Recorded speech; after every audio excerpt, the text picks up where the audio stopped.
Good evening. My name is Brian Keshen, the CEO of RENA. On behalf of the planning organizations, I'd like to welcome you. The organizations are RENA, Holland Blue Review Kids Rehabilitation Hospital, Community Living Toronto, and the Canadian Centre for Caregiving Excellence. I'm pleased to welcome you tonight to a provincial election disability forum. This is being hosted at Shara Shemaim Synagogue, and I thank the committee and the board for allowing us to use this space. As a fourth generation settler in Canada, I want to acknowledge the land we are meeting on in this. This is the traditional territory of many nations, including the Mississaugas of the Credit, the Anishinaabe, the Chippewa, the Haudenosaunee, and the Wendat people, and is now home to many diverse First Nations, Inuit, and Métis people. We also acknowledge that Toronto is covered by Treaty 13 with the Mississaugas of the Credit. I am grateful to call this place my home. It's also my pleasure tonight to welcome party representatives, Dr. Sylvain Roy for the Liberal Party, Nikki Ward for the Green Party, and Monique Taylor for the New Democratic Party. Tonight's moderator is my good friend and my favorite guide. He often directs me where to go and what to see. David Lepofsky. David, if you don't know him, you will now. David is a Canadian lawyer and a disability advocate. Now retired from his position as general counsel in Toronto. David teaches at the University of Toronto at Osgoode Hall Law School. Blind for much of his life, Lepofsky was named one of Canada's most influential lawyers in 2010. He is currently the voluntary chair of the Accessibility for Ontarians with Disabilities Act Alliance, the AODA Alliance. David, thank you for helping facilitate this forum. Good evening, everyone. Making sure we're all socially distanced. Get lost, Brian. I will now take my mask off. And as a ground rule for our event tonight, everybody here is to be masked or vaccinated. The candidates are distanced in a way to protect everyone. It's an honor and a privilege to be here. I am a blind individual. I'm one of Ontario's 2.6 million people who now have a disability, but we are the minority of everyone because everyone either has a disability now or gets one later. For people with disabilities, this is the most important election in 2 decades. It is because in 2005, after we campaigned for a decade, the legislature, to its credit, unanimously passed the Accessibility for Ontarians with Disabilities Act. It requires the provincial government to lead our province to become fully accessible to all people with disabilities by 2025. Sadly, while there has been progress, the progress has been too slow, and the next government will be in power in the year 2025 when Ontario misses that deadline. So whoever takes power next has to figure out, now what do we do? How do we make progress, even if we miss that deadline, in order to do the best we can to come as close as possible by 2025, and then take us the rest of the way as quickly thereafter. It is an honor to introduce to invite our candidates to introduce themselves. We have representation tonight from the Ontario Liberal Party, the Green Party, and the New Democratic Party. To their credit, the organizers did a heroic job of working with all the parties. We regret that despite the clear invitation to the Ontario Progressive Conservative Party, they declined to send anyone. I will leave it to the candidates to speak to that conduct in the context of this debate. The candidates will get 3 minutes for an opening statement. They will introduce themselves, and then after they do that, we will be taking questions both from questioners present in the room and those asking questions via the Zoom technology available to us.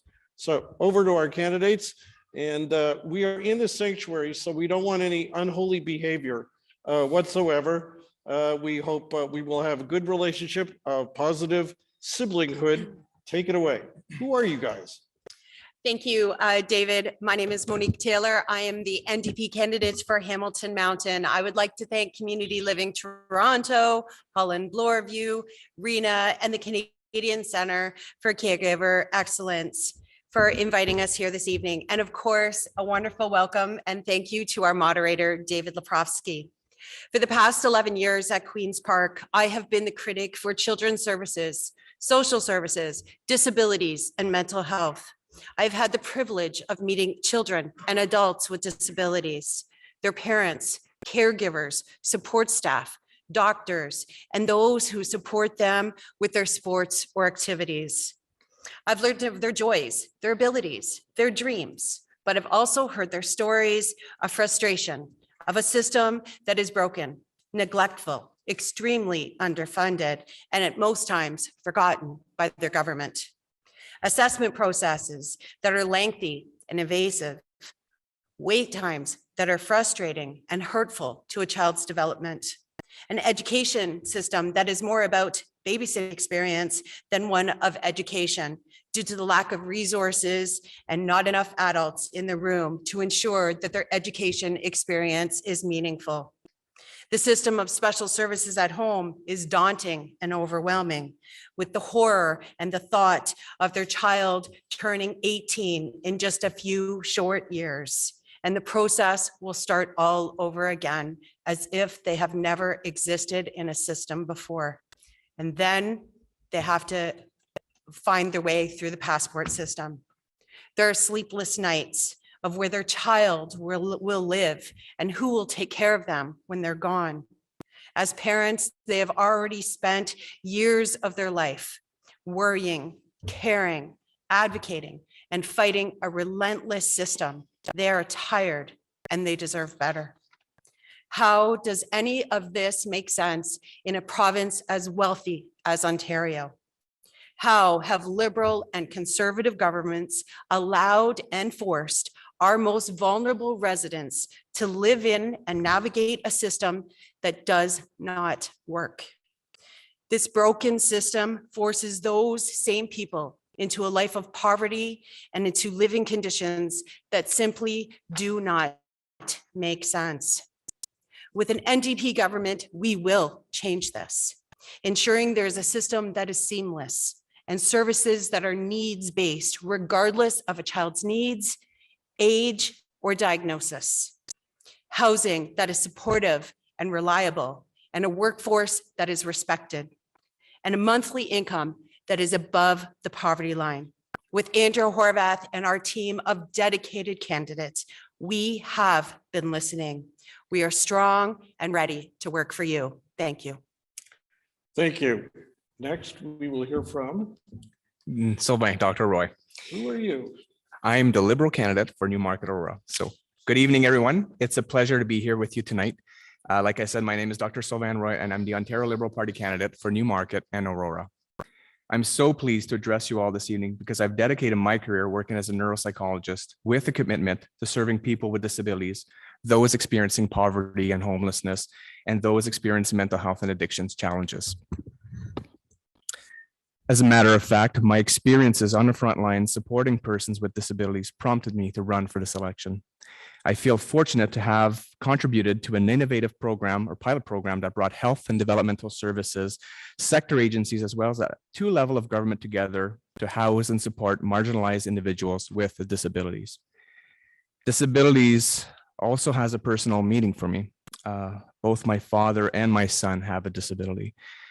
Today, I'm excited to be sharing key aspects of the Ontario Liberal Party platform that will help to support Ontarians living with disabilities, whether it's through accessing more affordable and supportive housing, or through increasing ODSP rates, increasing or improving access to jobs and training opportunities, and improving supports for caregivers and care providers. The Ontario Liberal Party recognizes the critical contributions of persons with disabilities, and we pledge to better recognize those contributions through a variety of policies that will make life better. It is also important to note as David mentioned earlier, that Ontario will not reach the stated goals of the 2005 Accessibility for Ontarians with Disabilities Act by 2025. And it is critical that we collectively renew our commitments to making Ontario accessible as soon as possible. Thank you. Thank you. And our third speaker is, Nikki Ward. go ahead. Well, firstly, thank you. Thank you for staging this. Thank you for the people joining us online. Thank you for participating in democracy. And it's been well said that for those of us with a disability, this is an incredibly important election. It's a core principle of the Green Party of Ontario, and one of the reasons why I'm proud to be a member, that if we are going to discuss a subject, then we should have lived experience of it. And that is one of the reasons that I've been put forward to speak tonight. I am a person with a disability. It is not overtly visible, but I assure you it is serious and permanent in nature. And if there are any doctors in the house, and perhaps there may be, I'm glad to discuss it with you later. But the fact of the matter is, I am here tonight to not talk about people with disabilities using the language of they and them. I'm here to talk about disability using the language of us and we. And I have had the dubious pleasure of living with a disability under successive governments of all colors except green. I've been under a red government, an orange government, and now under a blue government, and they've all failed people with disabilities disastrously. It's some irony that in addition to having a disability, I have a background in the health insurance sector, working with both private and public health insurers. So I understand the financial issues at stake here. Because the Green Party of Ontario isn't lost outside of reality. One of our core principles is economic sustainability married with environmental sustainability and social sustainability. And without any one of these components, whatever solutions we come up with cannot be sustained. Economic sustainability of our health insurance system in Ontario has to come first. And we believe that regardless of the government that's coming forward, whether it's a coalition between the Greens and some of my colleagues to the left here, in some cases to the extreme left, regardless of whether it's a coalition government or perhaps a government that is led by a blue party, we in the Greens have figured out a way of convincing governing powers to do the right thing. So I'm suggesting that what we offer today is serious, financially responsible, well-considered solutions based on lived experience. And I'm looking forward to going into that in greater detail. Thank you very much. A moment on the ground rules. We'll be allowing questions for each question can be up to 1 minute, but no longer. Each party will get 2 minutes to respond. We'll be taking questions that have been sent in via Zoom and also from the room here. We're going to start with my colleague, James Gennaro, sitting up front, who's also going to repeat questions so that they're audible to our Zoom audience. James is going to start by asking a question on behalf of the sponsoring organizations. James is with Community Living Toronto. James, the first question. Thank you, David. So our first question comes from both Community Living Toronto as well as from RENA. Question is, there are currently 13,000 people waiting for housing in the developmental services system. In parts of the province, that means a 40-year wait for housing. Will your party commit to earmarking housing resources and build at least 2,400 units of new housing? Can we ask for a response from the Liberal Party first? Thank you for that important question. As you described, the status quo in this question is simply unacceptable in a province as wealthy and as prosperous as ours. To help more people with developmental disabilities find homes that are suitable for them, the Ontario Liberal Party will commit to building at least 2,500 more supportive housing homes, in addition to increasing funding to support for these homes. Yes. Oh.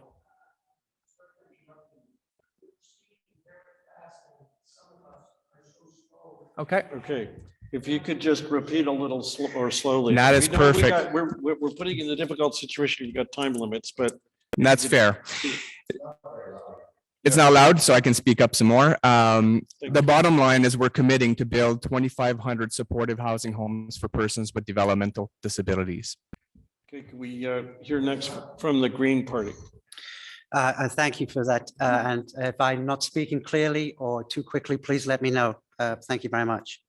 The Green Party of Ontario is committed to what we describe as participatory housing. That means cooperative housing, that means supportive housing, and excuse me, supportive housing. We know that the conditions in which we live affect our general health, well-being and health. One of the things that frustrates me is that proper housing, proper supportive housing for people with disabilities is not only just the right thing to do, it is the economically sensible things to do. It is far cheaper and better and more humane for us to live in houses that support our needs rather than becoming institutionalized. And we're fully committed to that. One of the important parts of what we're doing is reinvigorating cooperative housing. This is a way of immediately revitalizing the housing market across for moderately priced rental income properties around the province. Here in Toronto, the largest landlord is the City of Toronto. And there are properties sitting fallow right now that could be repurposed for co-op housing and indeed for all forms of participatory housing, including supportive housing. Thank you. And finally, from the New Democrats. Thank you very much. Thank you for that question, James. You are absolutely correct. For years, we have seen Liberal and Conservative government not pay attention to the needs of our housing backlog crisis, what we can call it, so many things. We are seeing way too many families being left without homes, and people with disabilities are feeling that much more. We are committed to building 100,000 new units of social housing over the next decade. We'll update existing housing portfolio of 260,000, and 600 or 60,000 of those new units will be set aside for people with developmental and physical needs, ensuring that people have homes. We're also committed to ensuring that all new builds are done with universal design to ensure that any home can be reaccommodated to fit a person's physical and changing needs. Thank you. By the way, for the benefit of the audience, I am arbitrarily and I mean arbitrarily going to decide who speaks in what order, but everyone will get to speak. Our next question will be from our Zoom audience. So Julia, if you could tell us the question, and James will repeat it. And Fred, if you want to be ready with our first question from the audience here present in the room after that one. Thank you, David. I have the question right here. Thank you, Julia and Michelle, for sending it up. The question is, what will your governments do to clear the Ontario Autism Program waitlist and provide autistic children with support for critical occupational therapies? All right, we'll turn to the NDP first this time.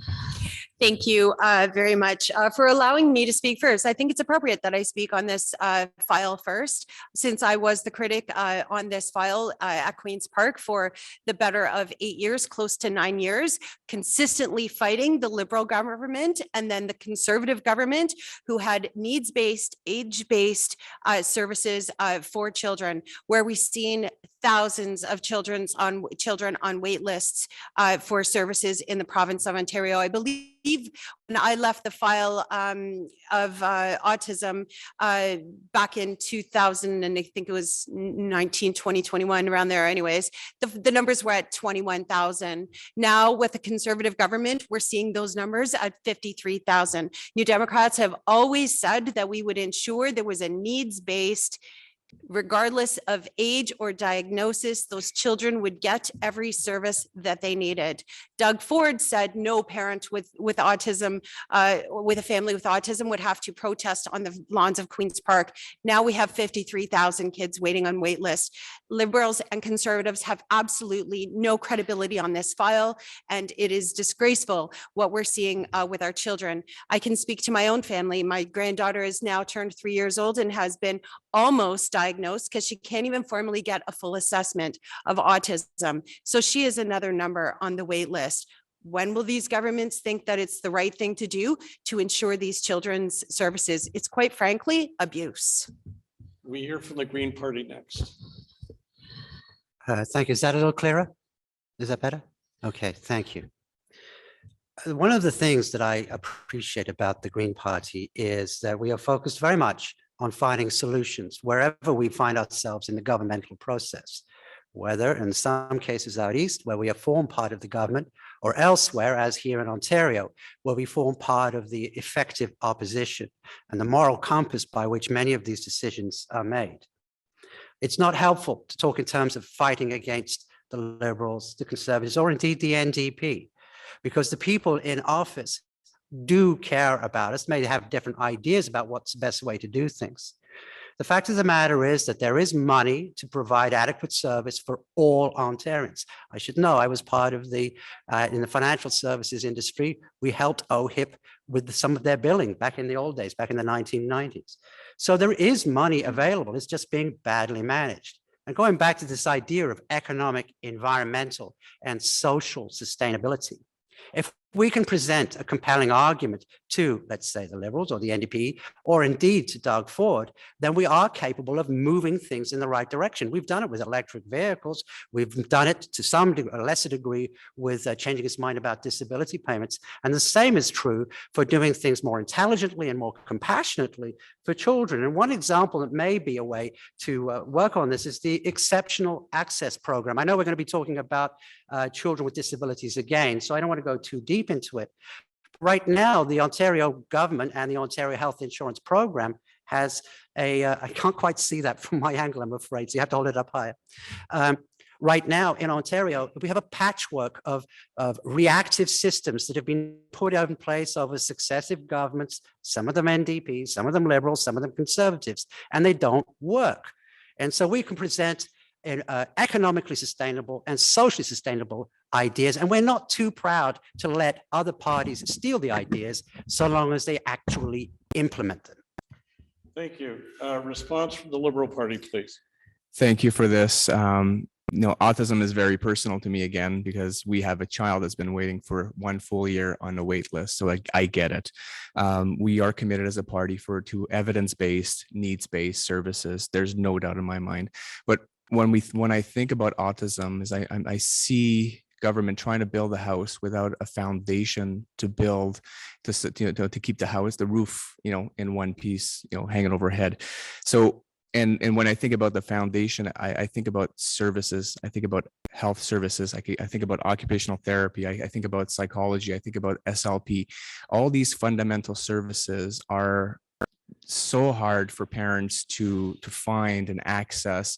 You've mentioned diagnostics services. When you have a child who's 3-4 years old exhibiting some behaviors that may not be typical, and we've went through this and trying to find a doctor, a physician, or a psychologist. Again, our system is so fragmented that parents are grappling at just the diagnostics right now. So we must and we can do better, and linking the healthcare system together to make it happen. But on the other side of things, beyond diagnosis, we need treatment and rehabilitative services to help children catch up and be able to be successful in schools. And there's so many barriers right now for kids with autism and other kids with disabilities that we need to identify those barriers and provide the supports early so we have kids that are successful in life. Thank you. Thank you. Our next question, I'm turning to Fred, if you can help us receive a question from a member of our audience here in the room.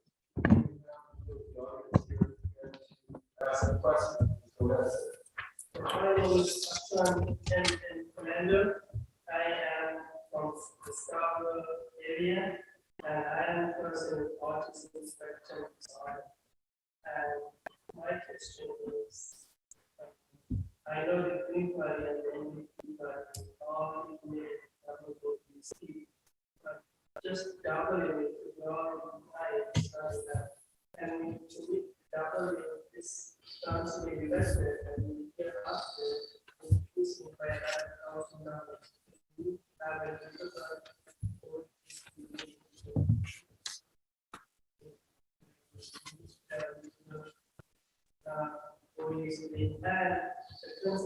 I bought this concept up to my local little and Twitter, and I tweeted it and did not.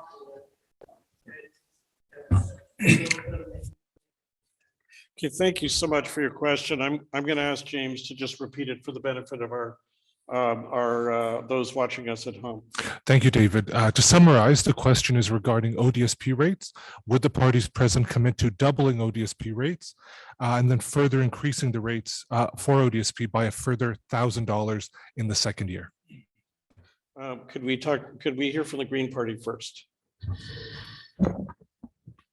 I have lived, if you call it living, on ODSP. This is not an abstraction for me. I have tried to live on the appalling levels that are so far below poverty. It's absurd. There's not enough money to rent a home. There's not enough money to feed yourself. You have to know where every food bank is so that you can somehow supplement your food so that you can stay as healthy as you can with not enough money to feed yourself. In this time right now, where we have 200% inflation on basic items like food, it's beyond disgraceful that we're in this shape. More than committed to doubling the amount of ODSP, more than bringing people to the poverty line, which is at this stage aspirational for people with disabilities. We are committed to bringing people on ODSP a decent living. And whatever that number is, we're committed to meeting it. Not the bare minimum, but enough to live a healthy, rewarding, full life. I feel passionately about this, and I have really, well, I think I've said my part here. The levels that are proposed by the alternatives of people who haven't lived on it, it's just not adequate in the least. The bare minimum is a number, the low income cutoff, which is far more than doubling it.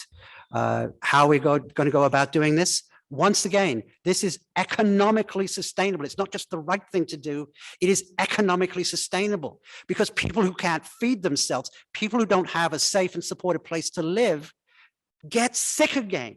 And I can tell you as an insurance executive, that's very, very expensive. Far from a cost. This is an investment in people. This is an investment that will remove costs from our healthcare system. And we have to do it immediately. And we have to convince whoever's in power to move that way. Thank you very much. Can we hear from the Liberal Party now, please? Yeah, I've been working with the homeless for many, many years now, and it is. Just speak a little louder. I assume that this mic is hot and that people will hear me, but to repeat, I'm a neuropsychologist and I work with folks who are experiencing extreme poverty and homelessness as a profession. This is what I do for a living, and I get that ODSP rates are too low. Our party is committed to raising it 10% for the first year and another 10% the following year, acknowledging that there is much more that can be done. But affordability, I think I see it in more broader context. I think we have to figure out how we can make housing more affordable, transit more affordable, and we need to work towards a goal that's sustainable as well. Now, I don't want to promise, doubling it now because our party has not said that. But that said, we are putting affordability measures in place that will help, and we will continue to work at making life more affordable as the years progress. New Democrats. Thank you very much for that question. New Democrats are committed to increasing it 20% overnight the day after the election, and then doubling it within the next year. And then with inflation and a proper formula for years going forward, we'll also change a lot of the punitive rules that we see for people on ODSP. So there's not a double standard when we see to those recipients, and that we're doing it in consultation with people with lived experience. Nothing about me without me. We will ensure that we are fixing the system to take people out of poverty and that they will never be able to go back there again with a formula that makes sense with inflation. Thank you. Before we go to the next question from the organizers, I'm going to exercise the moderator's prerogative to ask a question myself.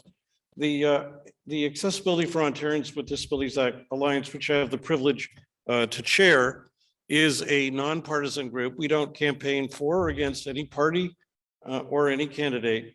We campaigned to get strong commitments from all of them. And we've been quite public that each of your parties has responded to our request for commitments, but the Conservative Party is not. Moreover, the Conservative Party has not sent anyone to this debate. Moreover, by the way, I would contrast that to 4 years ago, almost to the day in the last election when Christine Elliott did attend on behalf of the Conservative Party at an all candidates debate on disability issues. Moreover, in a letter I received 4 years ago from Doug Ford, now the Premier, he used the words essentially the effect of, your issues will be close to the hearts of the Conservative caucus, which I leave it to everybody else to compare those words to the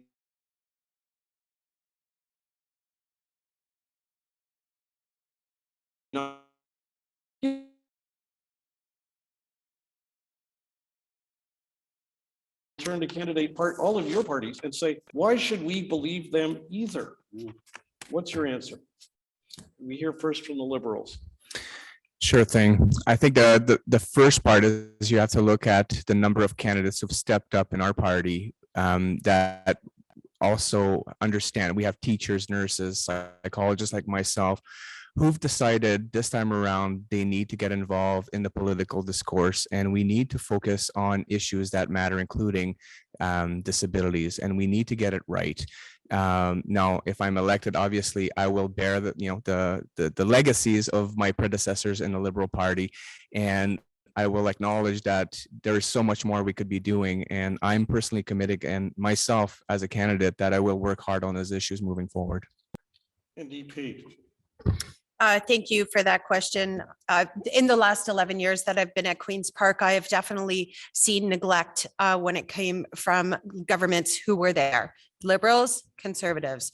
It's absolutely shameful that the Conservatives are not with us tonight to be able to speak to their record and to come out with even some type of hope that they could just share a little.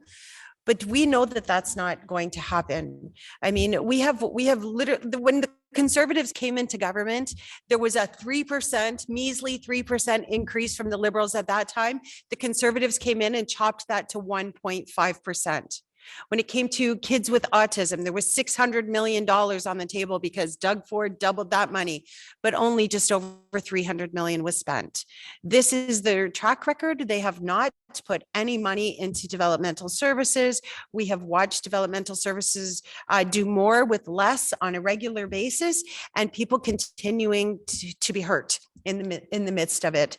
We are committed, David, as you know, we've been working for years to ensure that we will commit to the AODA, that we will commit to housing, that we will commit to ensuring that kids and families get services, and that we're committed to bringing people out of poverty.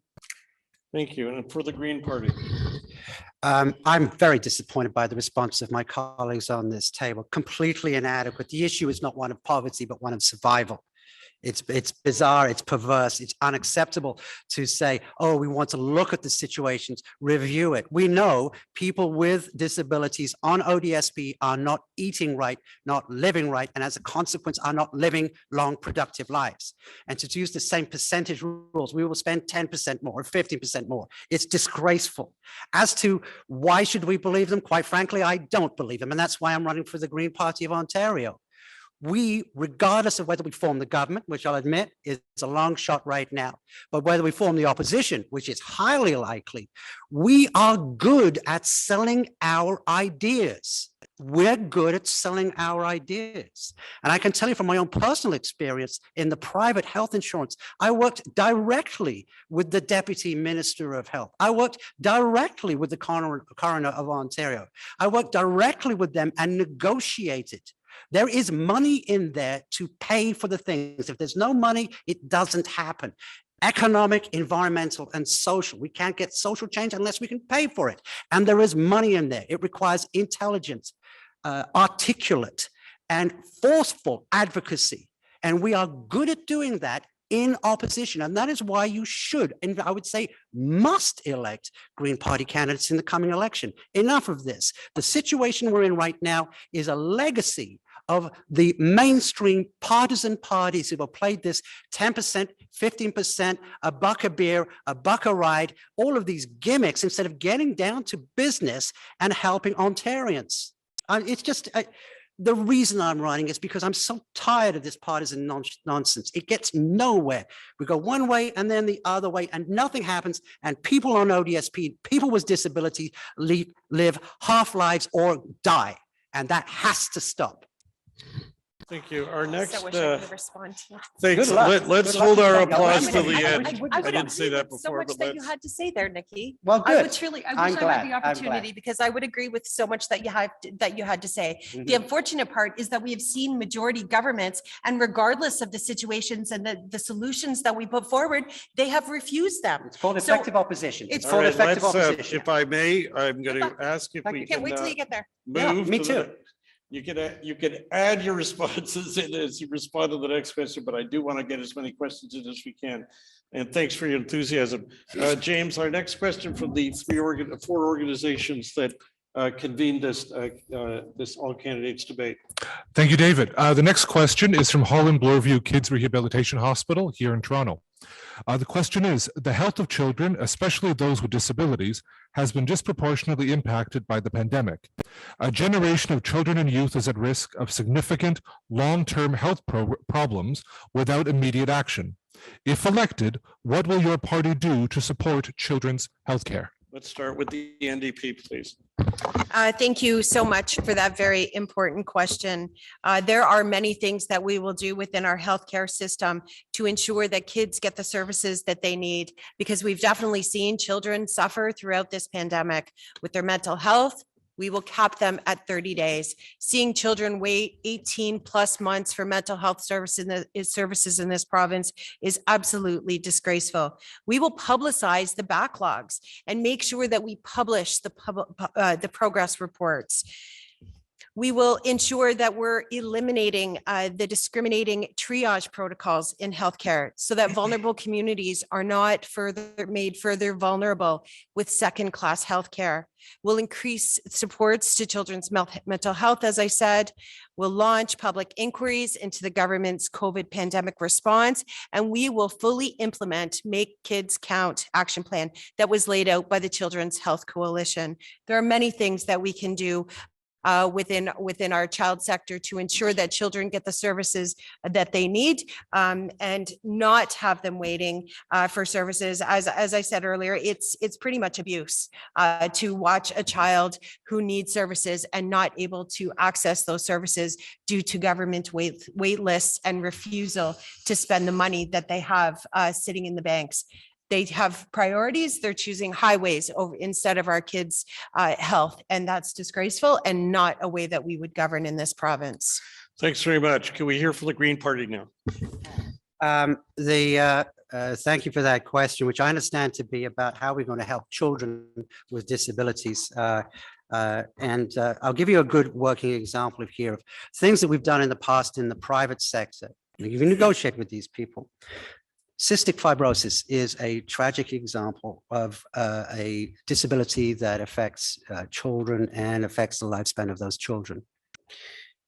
There are some breakthrough medications that work best on our youngest folks with disability, and they give genuine hope. But because there's such a long lead time, and because the systems are so Byzantine, because they are so layered, actually getting breakthrough medication to treat children is incredibly difficult. Cystic fibrosis is an example that I was talking with a constituent about just recently, and there's a breakthrough drug called Trikafta, which, if given to children earlier on, improves the outlook in their health, their general health, and their life expectancy. In order to apply for it, you have to go through a program called the Exceptional Access Program. And one of the examples, if you are 24 or under with no private healthcare, you may be eligible for OHIP Plus, unless you're on OW, in which case it's a different process, unless you're on ODSP, in which case it's ODSB, in which case it's a different program, unless you're on Trillium. And going through that maze while you watch your child suffer is expensive and inhumane. this is the kind of thing we need to do, cut through the red tape. And bizarrely, that's an idea that appeals or should appeal to all politicians. How do we use the money that we give government in ways that are effective and humane? Let's look at exceptional access program as a way to immediately get much needed treatment to children with disabilities. I think that's a great way to start. Thank you. Let's turn to the Liberal Party. Thank you. And that's an excellent question because as a dad of 3 young kids, it's on my mind all the time. So I worry about this all the time. So when I think about the pandemic and I think about children, I think about virtual schools, I think about mental health, I think about special education and kids with special needs falling behind further and further behind without having the proper supports in place to ensure they were successful in life. And one of the things that I've painfully aware of during this pandemic is that we've seen our entire healthcare system and education system fall apart. The healthcare professionals are not there anymore. They've left the sector, and we need to rebuild to such an extent that it's not even about building a patchwork system, as we have to start all over almost and start going back to our universities and graduate programs to start thinking about all the trained professionals that we need to step up now, because a lot of people have retired during the pandemic and they're just not there anymore. And people have burned out, nurses, psychologists, and the whole gamut. So we have to rethink how we deliver those important services. And it starts with building the foundation. We have to go back and start training a lot of the professionals that we need and think about the workforce requirements and needs moving forward, because right now it falls short. So let's build the foundation. Let's invest in training more professionals, recruiting more professionals that may be around, and think through about the needs and really plan for those needs, because ultimately that it's balloon out of control and we have to think it through. So building that, to me, that means training and recruiting more psychologists, social workers, and in the education sector, special ed supports need to be there. So absolutely rebuild the workforce and work with schools and educators and so on to make sure that those services are available. All right, could we have our next question from our Zoom watching audience?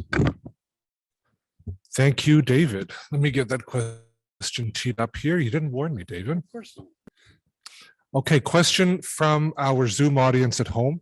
To all the candidates, what are you doing to make your campaigns accessible to constituents?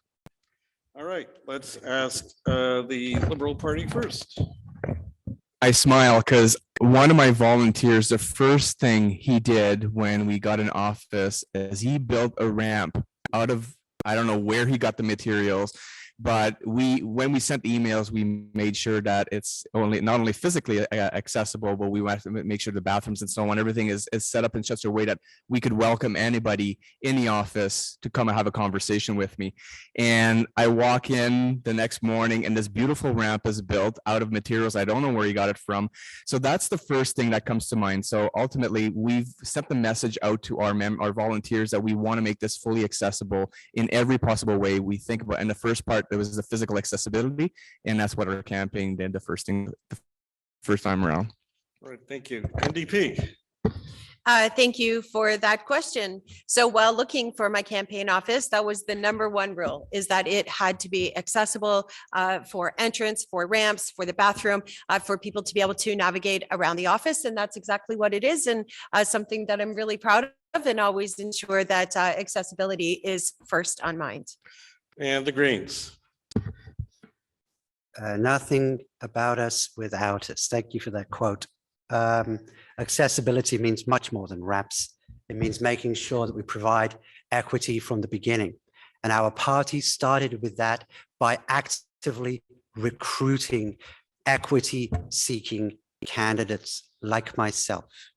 Went out of our way to attract people with special needs from different backgrounds, different experiences, and to give folks who may be living in poverty money to help them run as candidates in the first place.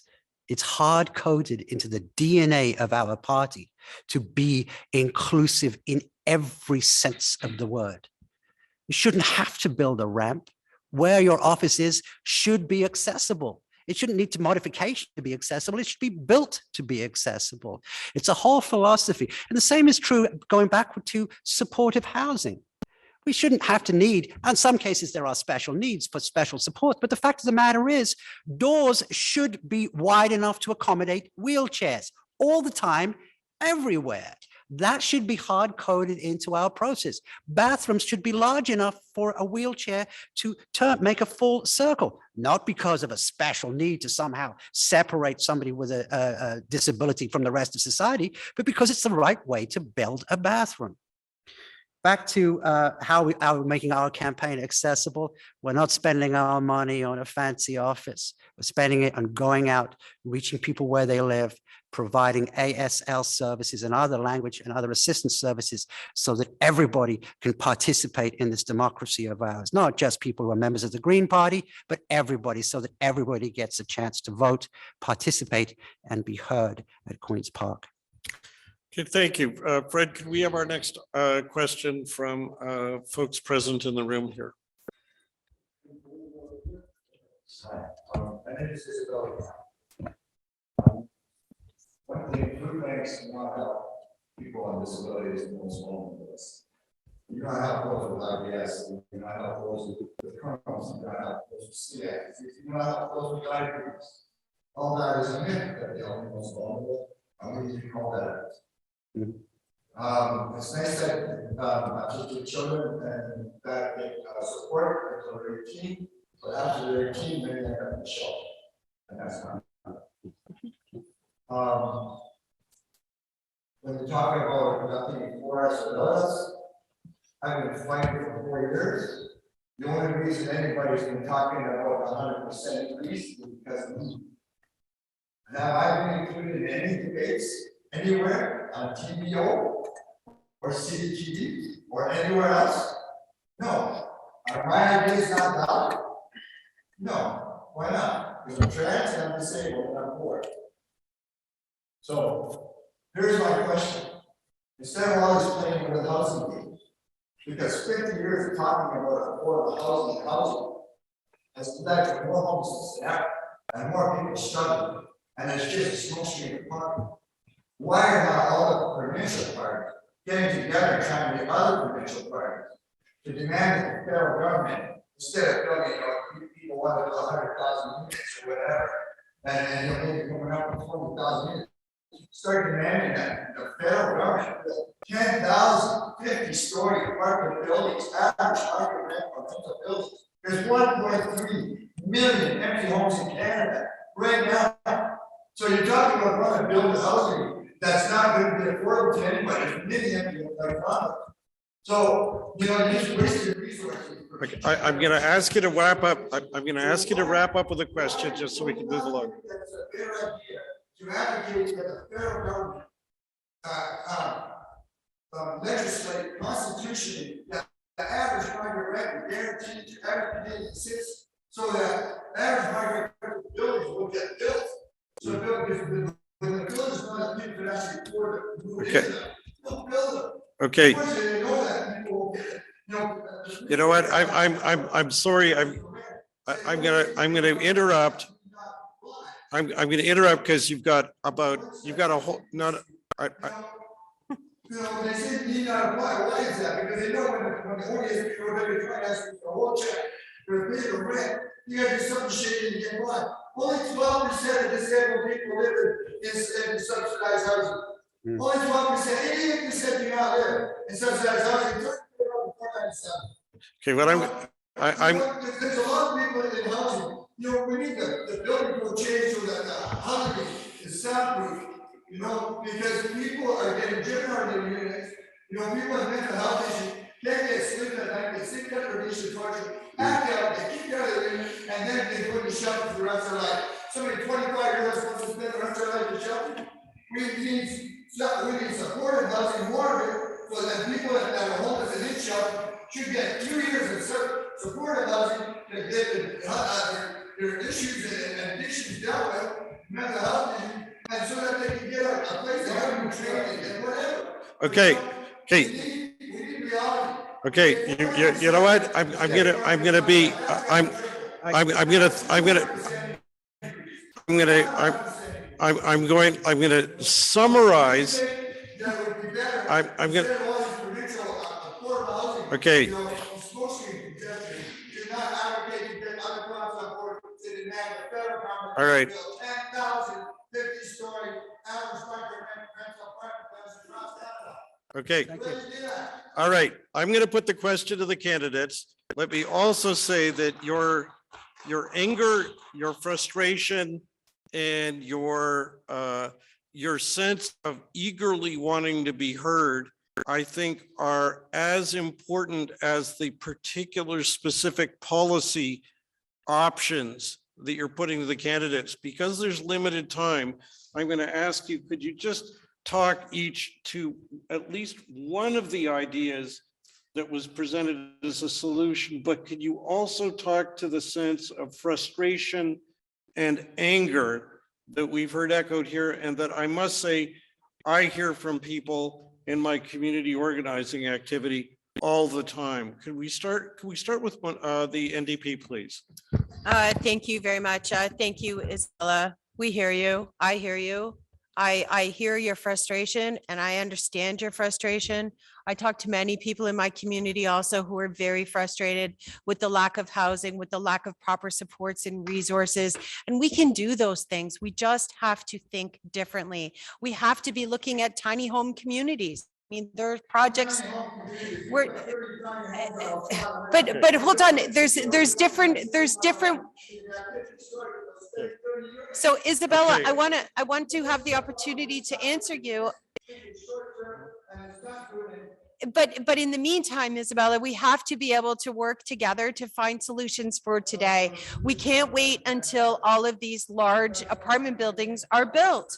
We have to look at ways of doing things that are creative and can be done very quickly. We have way too many people living in tents in our parks, in our escarpment, and it's answering her frustration. The frustration is that there is not enough homes. She wants to build large homes or large apartment buildings in conjunction with the federal government. That does not happen overnight. We need immediate solutions to bridge us to get through. There will always be a need. There will always be a need Okay. for transitional homes. I'm gonna. And that was my point. Transitional homes, until we can get people in sustainable homes that they can call home and stay in forever. Okay. Let me now turn to the Greens for the second response. Okay, it is, firstly, not only do I hear you, I'm actually listening to what you're saying, which some of the other people are not. I heard you say that you are frustrated by folks aging out of the system, to use a technical term, that someone with autism ceases to be supported after age 18. I heard you say that you are frustrated with being rendered invisible and unheard by people who would further marginalize you, perhaps trot people like us with a disability out when it's time for an election or a time to fundraise and do nothing. I hear your frustration. I'm listening to your frustration when you say that there are resources right now that are not being used, that are sitting there empty. There are homes right now that could be used and are being empty because they're being speculated upon. I hear you. I genuinely hear you. And like you, I am absolutely maddened by the same old gobbledygook. I'll think of another different word, but a gobbledygook will do, that is trotted out. It is not just the government, the standing government's job to make these changes. It is the job of the opposition to oppose, clearly, not merely demonize the government, but actually figure out solutions with the resources that we have on hand. I hear you when you say that food banks, it's atrocious that we have to rely on food banks for basic nutrition. Let me finish. Let me finish, Isabella. Please, Isabella, I want to hear. Please, I want to hear what the Liberals' response to this is too. So Okay, please, let me finish on, no, please, I have been ahead, go interrupted. ahead. I'm going to finish on one more point that I Go heard ahead, brought up go that ahead. needs to be addressed.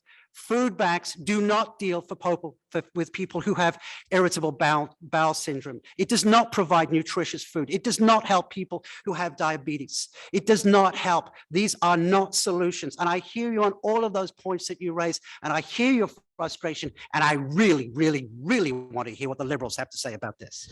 And by coincidence, let's hear from the Liberal Party. Yeah, well, the first thing I want to say is I did hear you as well, and I thank you, both of my colleagues' response here as well. I see this every day. I work at Seton House. I work at the Women's Place, Women's Residence in Toronto. I work with homeless people who've lost everything and are they're struggling to make ends meet. And for the past 8 years now, we've been working with the community, with women, men, trans people across the board to try to find solutions. One of the things. Can you repeat that? No, just I finish your didn't- point. I didn't hear the question, but It's okay, carry on. we've been collaborating and finding innovative ways to help bring people out of the community. And this, I'm speaking right now, I'm putting my hat as a clinician on before I'll put my Liberal Party hat. But we've found innovative ways to help people leave the shelters, find homes.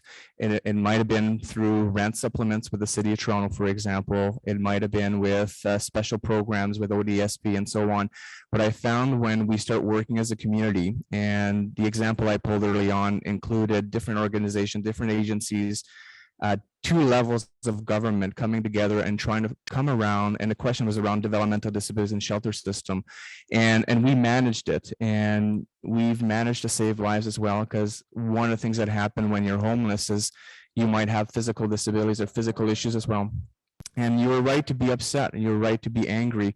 And a lot of the clients, a lot of people I work with are angry every day, and I hear you. And this is why I'm running. This is the reason I'm running today. I am not happy with prior policies, prior government stance on this, and I am here to advocate to change the system. I am here to make it clear, crystal clear, that we need more funding, more supports, more housing across the board. There's not a one-size-fit-all solution to housing, but I am committed to the issue. All right, I'm going to ask if James Gennaro can just read the final question that's going to come from the organizations who were pulled together this event for us. Thank you, David. So our last question is from the Canadian Centre for Caregiving Excellence. Question is, StatsCan says that half of all Canadians will be caregivers at some point in their lives.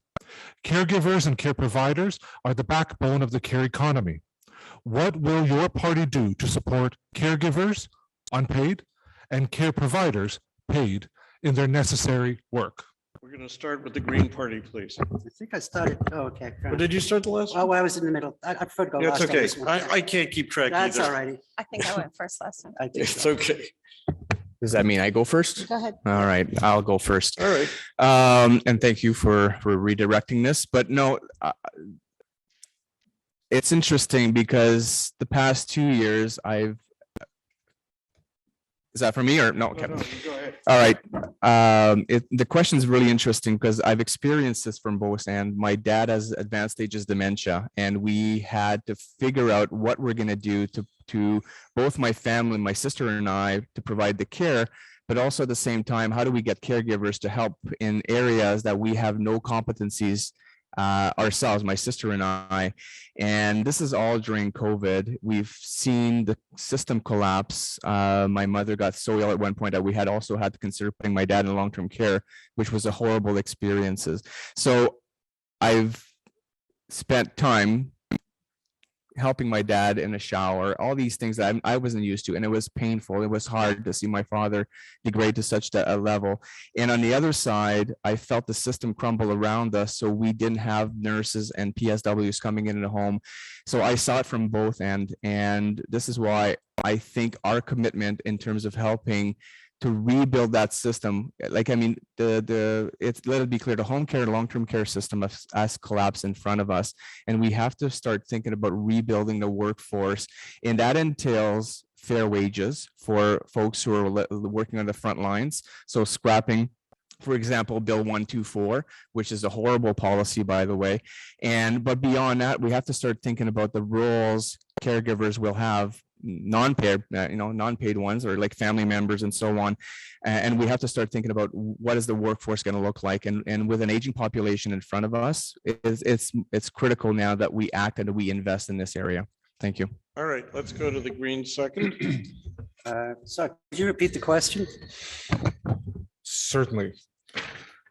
I'll just get you the punchline of the question. No, no, I don't think. What will your party do to support caregivers, unpaid, and care providers, paid, in their necessary work? Okay. Once again, I keep on harping on this about economic sustainability, environmental sustainability, and social sustainability. I worry about this. My mother is 84, and I pray that I won't be the caregiver for her, but I also have a disability, and I pray that she's not the caregiver for me. Know from lived experience that caregivers themselves become sicker. And there is a cost in terms of human suffering, and a cost in terms of society, and a cost in terms of the economy. And once again, the fact that we fail to make the sensible decisions, the right-minded decisions, the economically sustainable decisions that are also good for our society is frustrating to me. I lived experience, again, I worked with the Deputy Minister of Health directly, negotiated with OHIP and other health insurance plans across Canada. And by the way, haven't even begun to talk about the Ontario Health Act, or the fact that it is unlawful to discriminate against people with disabilities, and yet it happens every day, and how we need to hold government to account for that. Caregivers are the best investment we can make, whether they are paid or unpaid. They should be paid, if that makes any sense. If a family member is helping out, there should be financial support for that. It's not spending money, it's investing money, because as long as we are helping our family members, we are keeping them out of very, very, very, very expensive institutionalized care. Personal support workers need to be treated as the professionals they are, not as gig workers in a gig economy, just basically interchangeable units. Personal support workers save lives every day. And while they are saving lives and improving the quality of life for people, they are also saving the province of Ontario money. And it's enormously frustrating to hear the same tired old tropes being trotted out instead of negotiating with whatever government we have and bringing sustainable solutions to the table. And that's why I'm running as a Green. Okay, can we hear from the NDP, please? Thank you very much for this question. And it's something that I've been dealing with for years. Hearing about the lack of PSWs, the lack of supports that families were seeing in their homes, that families were expecting to show up and nobody showed up.